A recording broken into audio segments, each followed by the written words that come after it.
환경사 14주차 세 번째 수업 시작하겠습니다. 이번 시간에는 6.25 이후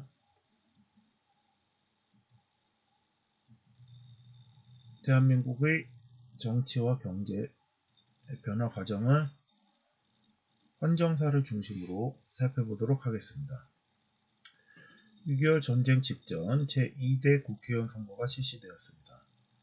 이 선거에서 50 총선거에 불참했던 중도파 민족주의자 정부와 비판적 무소속 출마자가 다수 당선되었고, 전쟁 중 일어난 거창 양민 학살 사건 등이 폭로되면서 이승만 정부에 대한 여론이 악화되었습니다.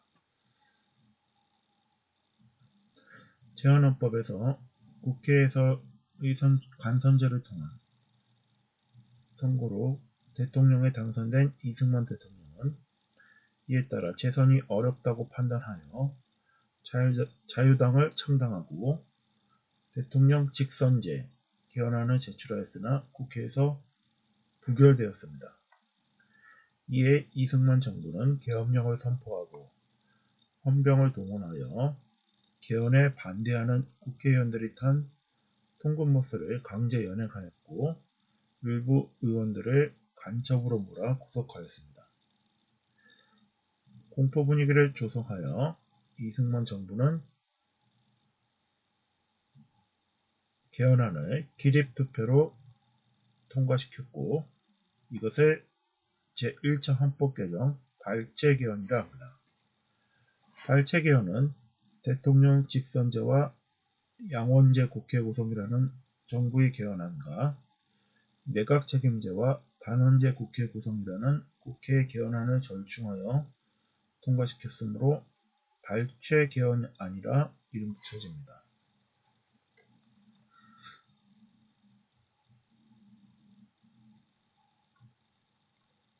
발췌개헌 이후 직선제 선거에서 이승만 대통령은 대통령에 재선되었고,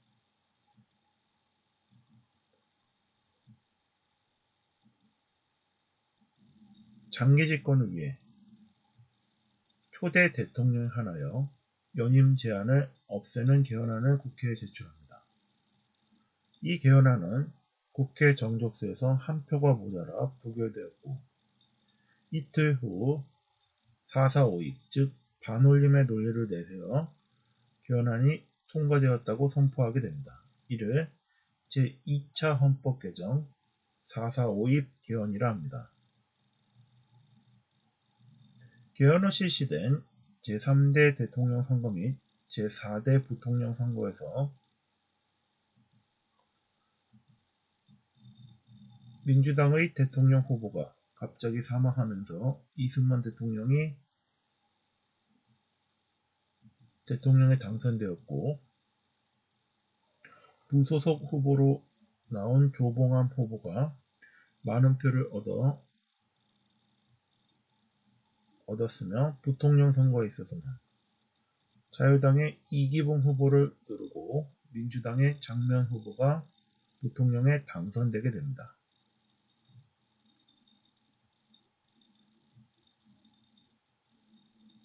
조봉암 후보가 많은 표를 얻은 것에 위기를 느낀 이승만 정부는 조봉암 후보를 국가보안법 위반과 간첩 혐의를 내세워 사형에 처하게 합니다. 이후 국가보안법을 개정하고 정부를 비판하던 경향신문을 폐간하는 등 언론을 탄압하게 됩니다.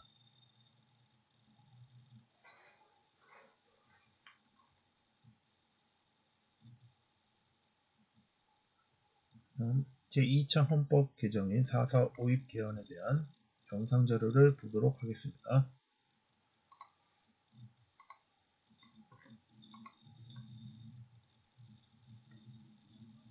나 아니면 안 돼. 이런 생각은요, 이 건강한 민주주의의 성장을 저해합니다. 이런 생각이 팽배했던 이 이승만 정부가 4.4 5.2 개헌을 강행한 오늘은 11월 29일입니다.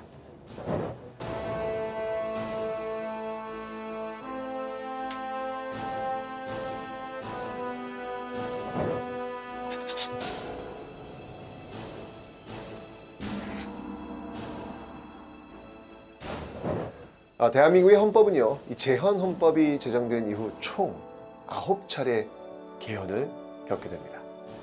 놀랍게도 우리보다 민주주의 역사 훨씬 더 긴 미국의 헌법은요, 한 번도 바뀌지 않습니다. 헌법은 원래 그런 겁니다. 그런데 우리는 무려 9번. 도대체 왜 이런 것일까요? 광복 이후 처음 제정된 제헌헌법 하에서는요, 대통령을 국회에서 뽑는 간접선거 간선제였습니다. 여기서 이승만 초대 대통령이 당선되죠. 그런데 이 1950년 두 번째 총선에서요, 이승만을 지지했던 대다수 의원들이 낙선을 하고 국회에 들어가지 못합니다. 자, 결국 이 때문에 이승만 정부가 다시 출범할 가능성은 줄어든 거죠. 이에 이승만 정부는요, 이 권력 유지를 위해서 대통령 직선제 추진을 담은 1차 개헌을 단행하게 됩니다. 당시 6.25 전쟁 중이었기 때문에 전쟁 중 장수를 바꾸지 않는다, 이런 관행이 국민들을 움직일 것이고 당선시킬 것이라고 믿었기 때문이죠. 그런데 그 과정이 민주적이지 못했습니다. 이 국회의원을 협박하는 이 부산 정치 파동을 통해서 이 법안을 억지로 통과시켰죠. 이를 통해서 이승만 정부는 두 번 다시 출범하게 됐습니다. 자, 이제 두 번 했으니까 더 할래야 할 수도 없습니다. 끝! 이렇게 임기를 마쳤으면 좋았으련만, 나 아니면 안 돼, 라는 생각이 또 개헌을 시도하게 합니다. 초대 대통령에 한해 중임 제한을 철폐한다는 내용의 2차 개헌. 그러니까 이 초대 대통령 이승만은 죽을 때까지 대통령 선거에 나올 수 있도록 그 자격을 부여한 거예요. 말도 안 되는 이 법안 통과됐을까요? 이 개헌에는 국회의원의 3분의 2 이상의 동의가 필요합니다. 결국 당시 제적의원 203명의 3분의 2는 135.33333333 무한대상. 그러니까 136명의 개헌 찬성표가 필요했던 것이죠. 자, 뚜껑 엽니다. 뚜껑 열고 찬성, 반대, 찬성, 반대. 결과는 놀랍게도 찬성 135표. 한 표가 모자라요, 한 표가. 네, 다행입니다. 이런 말도 안 되는 법안이 통과된 건 말이 안 되죠, 그죠? 결국 한 표가 모자라서 부결되었습니다. 네, 지극히 상식적인 어떤 모습들. 근데 이 저명한 모 대학의 교수가 사람은 소수점으로 존재할 수 없습니다. 이때 4 이하는 버리고 5 이상을 취하는 수학 논리 4-4-5입을 적용해야 하는 것이죠. 자, 그렇다면 개헌 정족수는 135.333에서 소수점은 존재하지 않는다 했으니 여기에 4-4-5입을 적용시켜야 한다고 했으니 0.3은 버려야 되겠네요. 그러니까 203명의 3분의 2 이상 사람은 136명이 아니라 135명입니다. 헐. 결국 이 말도 안 되는 주장을 근거로 이 부결되었던 개헌안은 다시 통과되었고, 이를 통해서 이승만 정부는 세 번째 출범하게 됩니다. 비록 천천히 가더라도 약속을 지키는 민주주의가 초반부터 정착되었다면 우리의 민주주의는 더욱 건강해졌겠죠. 간단합니다. 민주주의, 약속을 지키는 겁니다.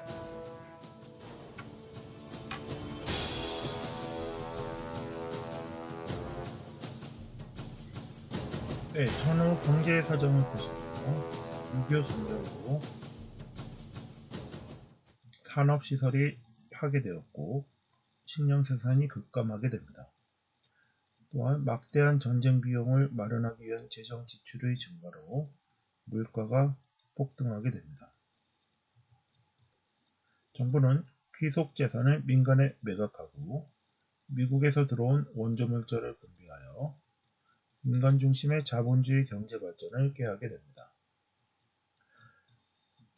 이를 통해 1950년대 후반에는 주요 산업시설이 어느 정도 복구되었고, 미국이 공산주의 확산을 방지하기 위한 목적으로 원조를 제공하여 밀, 면화 등 농산물이 대량으로 들어오게 됩니다.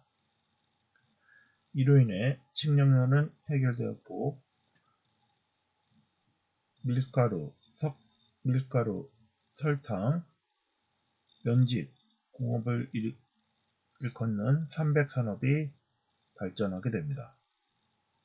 그러나 국내 농산물 가격이 떨어지고 농작물의 생산에 큰 타격을 입게 됩니다.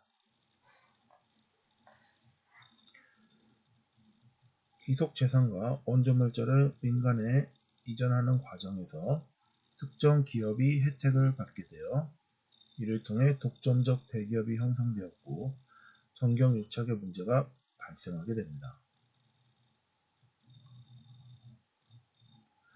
북한에서는 김일성을 중심으로 다양한 세력의 연합이 초기에 있었으나 1953년부터 55년 사이에 남노단계를 숙청하고 55년부터 58년 사이 연안파를 숙청하였으며 67년에 갑산계를 숙청함으로써 김일성 1인 독재 체제가 강화되게 됩니다. 1954년부터 56년까지 전후복구 3개년 계획을 추진하였고 소련의 원조를 통해 이를 달성하려고 합니다. 대중의 노동력을 동원하여 생산력을 높이기 위한 철마 운동을 펼쳤으며 사유재산을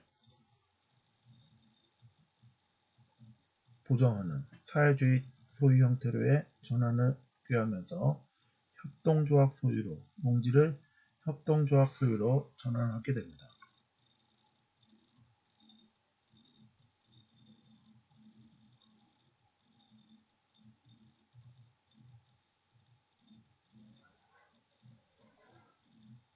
(1960년) 제4대 대통령 선거 유세 도중 민주당의 조병옥 후보가 사망하면서 이승만 대통령의 당선이 확실시됩니다. 자유당은 이승만 대통령이 후보가 고령이라는 점을 고려하여 부통령이 대통령직을 승계하는 상황을 우려하게 되었고 부통령 후보인 이기붕 후보를 당선시키기 위해 3.15 부정선거를 저지르게 됩니다. 이로 인해 이기붕 후보가 부통령에 당선되었고 이에 시민들은 부정선거를 규탄하는 시위를 벌이게 됩니다. 그러던 도중 마산에서 경찰이 시위대를 향해 발포하여 사상자가 발생하였습니다. 4월 초에는 시위에 참가했던 김주열 학생이 마산 앞바다에서 체류탄을 맞고 숨진 시신이 발견됨으로써 경찰이 이를 은폐하였던 것이 밝혀지게 됩니다.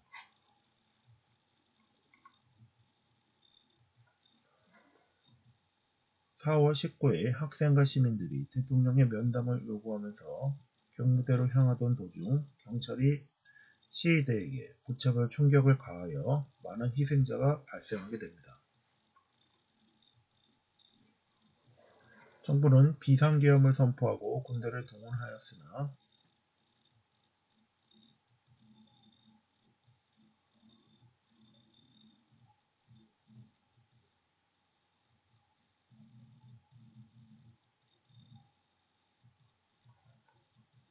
이를 통해 이후 대학 교수들을 비롯한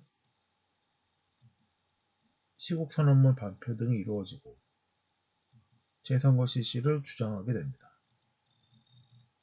4월 26일 이승만 대통령은 하야 성명을 하였고 하와이로 망명을 가게 됩니다. 이승만 대통령이 물러난 이후 허정을 중심으로 한 과도정부가 구성되었고 양원제 국회와 내각책임제를 내용으로 하는 헌법 개정이 이루어지게 됩니다. 이것이 제3차 헌법 개정이 되겠습니다. 이어서 실시된 국회의원 선거에서는 민주당이 크게 승리하였고 새로 구성된 국회는 윤보성을 대통령으로 장면을 국무총리로 인준하는 장면 내각이 출범하게 됩니다. 부정선거와 관련자를 처벌하고 경제개발 5개년 계획을 마련하게 됩니다.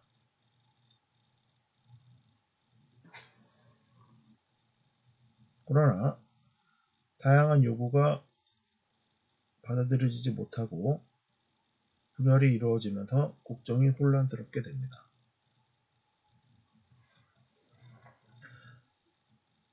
이에 따라 일부 군인이 5.16 군사정변을 일으켜 1961년 정권을 장악하고 비상계엄을 선포한 후 국가재건 최고회의를 설치하여 입법, 행정, 사법권을 장악하고 군정을 실시하게 됩니다. 군사정부는 민심을 얻기 위해 부정축제자와 폭력배를 처벌하고 농가의 부채를 탕감해주는 등의 활동을 펼치게 되고 대통령 중심제와 국회 단원제로 헌법을 개정하게 됩니다.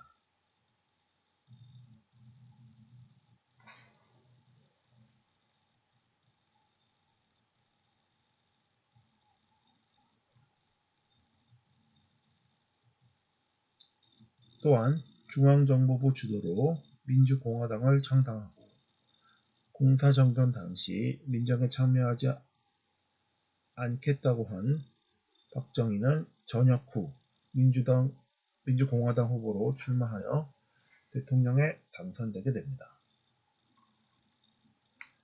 제2공화국 의원 내각제 정부와 관련된 영상 자료를 보시도록 하겠습니다.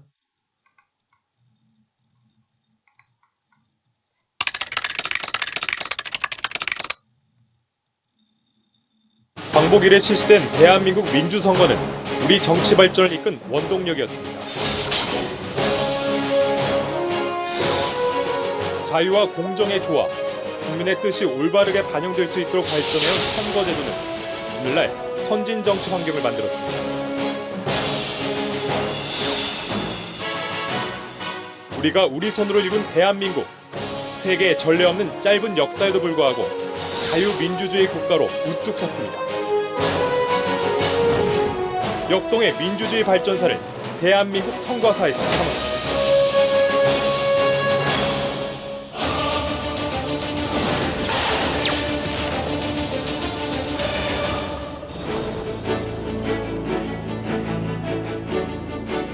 원하는 대통령 지금 사임할 것이며 국회는 3.15 부정선거를 백지화하고 다시 선거를 실시하겠다는 내용을 포함한 결의안을 채택하였습니다. 이에 따라 4월 27일 이승만 대통령은 국회에 사임서를 제출하였고 허정 과도 내각이 구성됐습니다.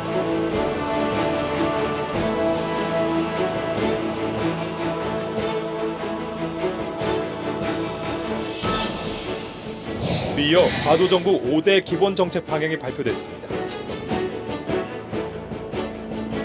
국회에선 대통령에게 권력이 집중됐던 대통령제의 폐단을 막기 위해 내각 책임제를 골자로 한 개헌이 추진됐습니다.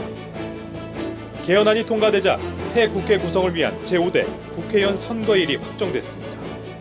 대다수의 국민들이 갈망하던 내각 책임제 개헌안은 드디어 통과되어 제2공화국의 수단이 씩씩하게 마련되었습니다.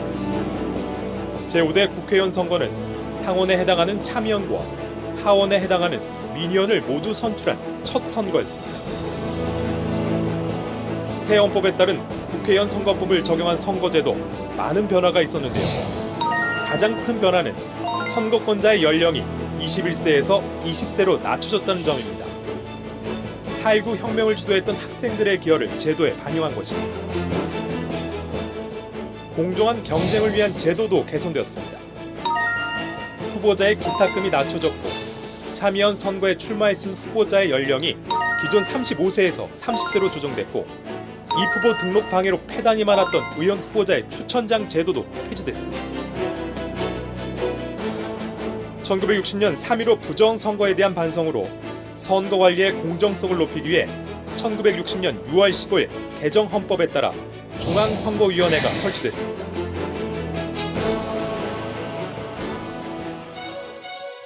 제5대 국회의원 선거가 실시됐습니다.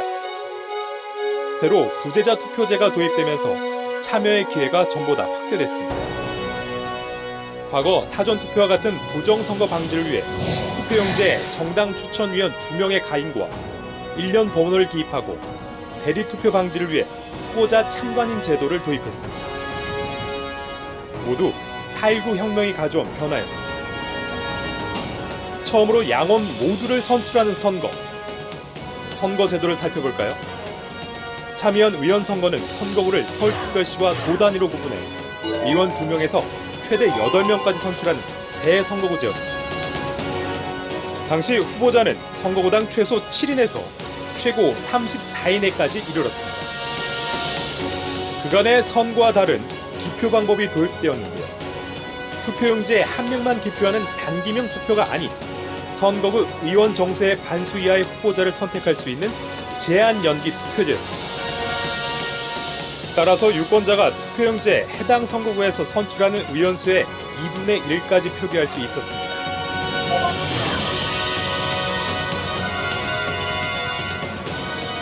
선거에서 민주당은 압승을 거뒀습니다. 사회대중당이나 한국사회당 등 혁신계 정당이 분열하면서 지지율을 끌어올리는 데 실패했습니다.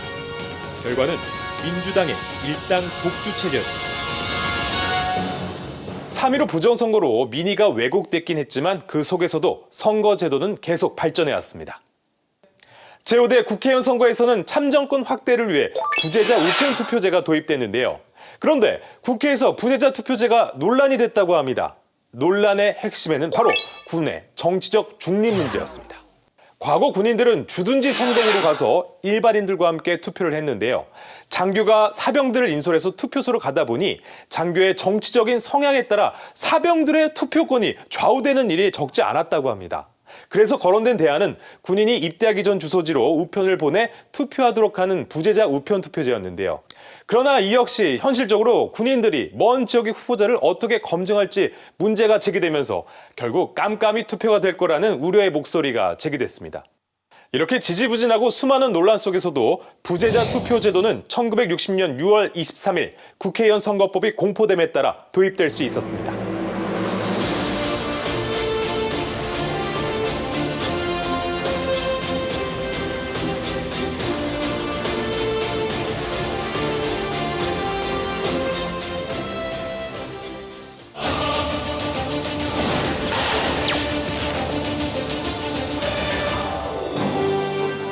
새로 국회가 꾸려지자 양원 합동회의에서 제4대 대통령 선거가 실시되었습니다. 그 결과 민주당의 윤보선이 208표를 얻으며 대통령에 당선됐습니다.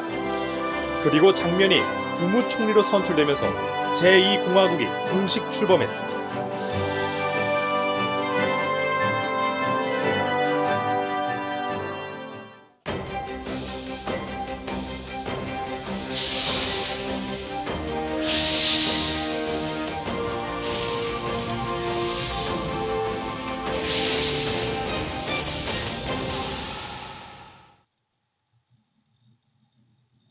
네, 제2공화국에 대해 살펴보았습니다.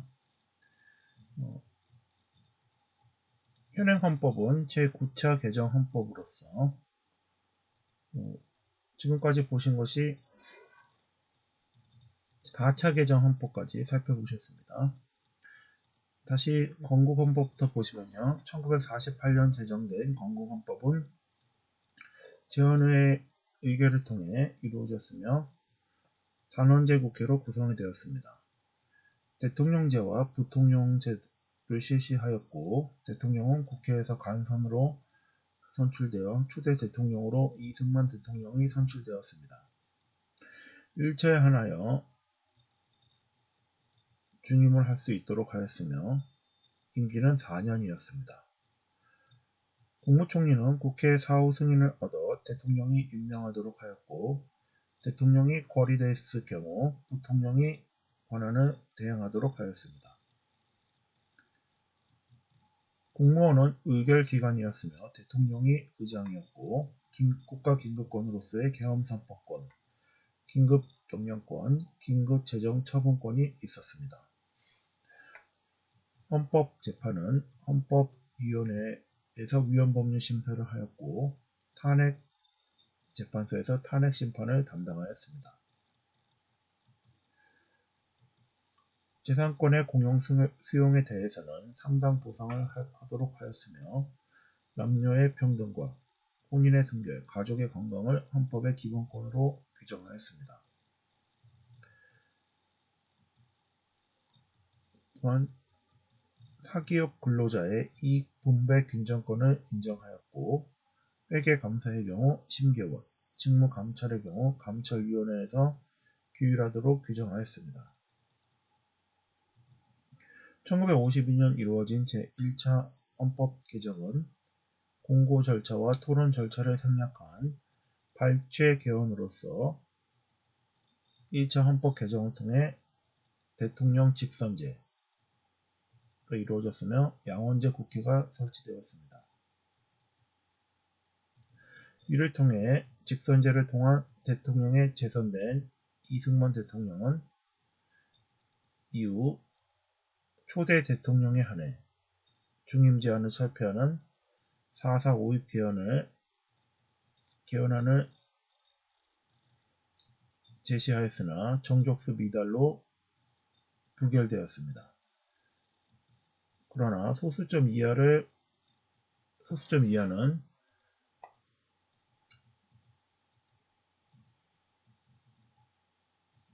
버리는 4.4.5.입을 통해 부결된 법률안을 통과시키고 제3대 대통령에 당선되게 됩니다. 그러나 3.15 부정선거에 의해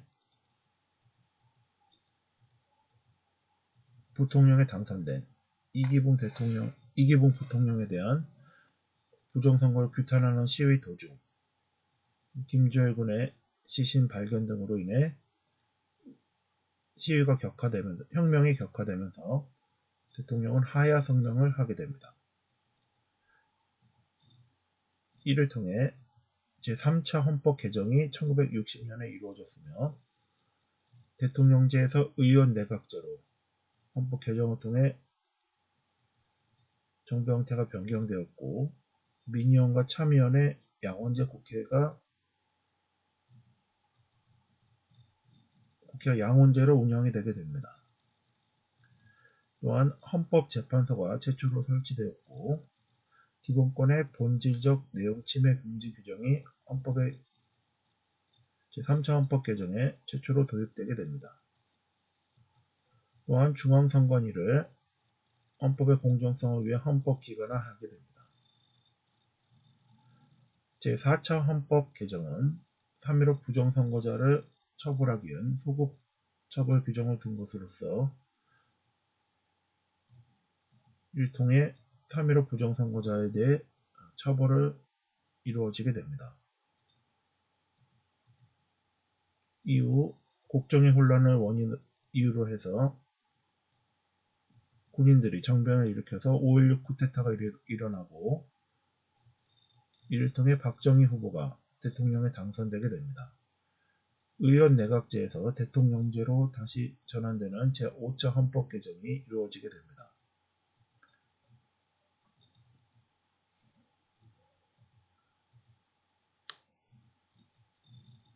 헌법 개정을 통한 정부 형태의 변경이 이루어졌으며 제6차 헌법 개정에서는 박정희 대통령이 삼선 개헌을 통해 삼선 개헌을 내용으로 하는 헌법 개정안이 6차 개정이 1969년 헌법 개정이 이루어졌고 이후 유신헌법인 제7차 헌법 개정이 1972년 이루어지게 됩니다. 11.6 사태 이후 1980년 제8차 헌법 개정이 이루어져서 대통령이 7년 단임 간선제로 이루어지게 됩니다. 이후 6.29 선언을 통해 대통령 직선제가 이루어지고 1987년 제9차 헌법 개정이 이루어지게 됩니다. 이것이 현행 헌법이며 그 이후에는 헌법의 개정이 이루어지지 않았으므로 공화국의 변경은 없고 대통령 선거를 통한 정부만 변경되게 됩니다. 따라서 6공화국 이후부터는 김영삼 정부, 김대중 정부, 노무현 정부, 이명박 정부, 박근혜 정부, 문재인 정부라는 식으로 공화국의 7공화국은 헌법 개정이 이루어지지 않았으므로 공화국은 6공화국이며 정부만 대통령 변경에 따라서 명칭이 바뀌게 되었습니다.